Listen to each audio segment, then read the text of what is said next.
For months my wife Sarah had grown distant. It wasn't sudden, more like a slow fade. At first, I didn't notice. Life was busy, and we both had demanding jobs. But as time passed, I started to feel it. The casual touches stopped. The laughter disappeared from our late-night talks. And worst of all, intimacy became something she avoided entirely. At first, I thought maybe she was just tired or stressed. I asked her if everything was okay, and she'd always smile softly and say she was just overwhelmed. I didn't want to push her, so I gave her space, thinking she'd come back around. But weeks turned into months, and things didn't change. I missed her, not just physically but emotionally. We slept in the same bed, but it felt like a wall stood between us. I tried to initiate conversations about our relationship, but she'd dodge them with vague answers or change the subject. It was frustrating, but I kept convincing myself that it was just a phase. Eventually, I started feeling rejected. I'd come home from work hoping for a warm moment, but I was often met with silence or cold replies. I'd make her tea, try to surprise her with dinner, and even planned a weekend getaway, but nothing seemed to reach her. One night, I asked her point blank, "Do you still love me?" She hesitated for a moment before answering, "I do, but I just don't feel close anymore." Her words stung, but at least they were honest. I asked her if we could work on things, maybe go to therapy. She nodded, but there was no urgency in her agreement.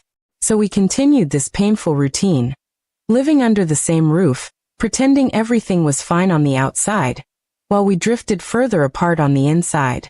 I started blaming myself. Maybe I wasn't romantic enough. Maybe I had taken her for granted. Maybe I had failed her somehow.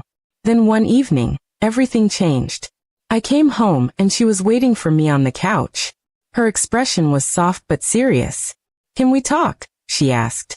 I sat down beside her, bracing myself for bad news. Instead, she reached out and took my hand.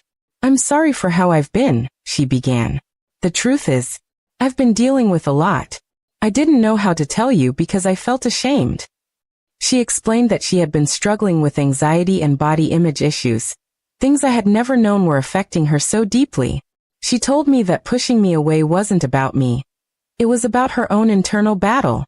I didn't want to be close because I didn't feel good enough. Not as a wife, not as a woman, not even as a person, she said with tears in her eyes. My heart broke for her. I held her hand tighter, and told her she never had to hide her pain from me, that I wished she had told me earlier, but I was ready to understand now.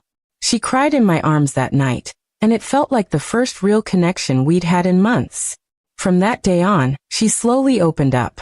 We talked more. She started going to therapy, and I joined her for a few sessions. It wasn't easy, and not every day was perfect, but I could see the change in her. She was trying, and for the first time in a long while, I felt hope.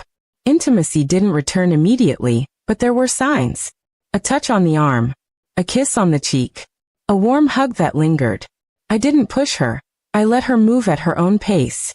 And then one night, she surprised me. She came to me, sat beside me, and kissed me gently. "I'm ready," she whispered. "Not just for tonight, but for us. I want to feel close again. I want us back." I held her, overwhelmed by the moment, not just because of the physical closeness, but because I knew what it meant emotionally. That night wasn't just about intimacy, it was about healing. We talked until morning, laughed for the first time in ages, and shared memories that reminded us why we fell in love in the first place. It felt like we were rediscovering each other all over again. Now months later, we're stronger than before. Not because everything is perfect, but because we chose not to give up. Sarah still has her struggles, and so do I, but we face them together now. The distance that once stood between us is gone. She tells me often how much it meant that I didn't give up on her. I tell her how proud I am of her strength to face her pain, and let me in. What we went through was hard, but it taught us both that love isn't always about passion. It's about patience, trust, and choosing each other even on the hardest days. Looking back, I realized that the months of distance weren't the end of our story. They were the beginning of a deeper chapter, one where we stopped pretending and started being real. And that made all the difference.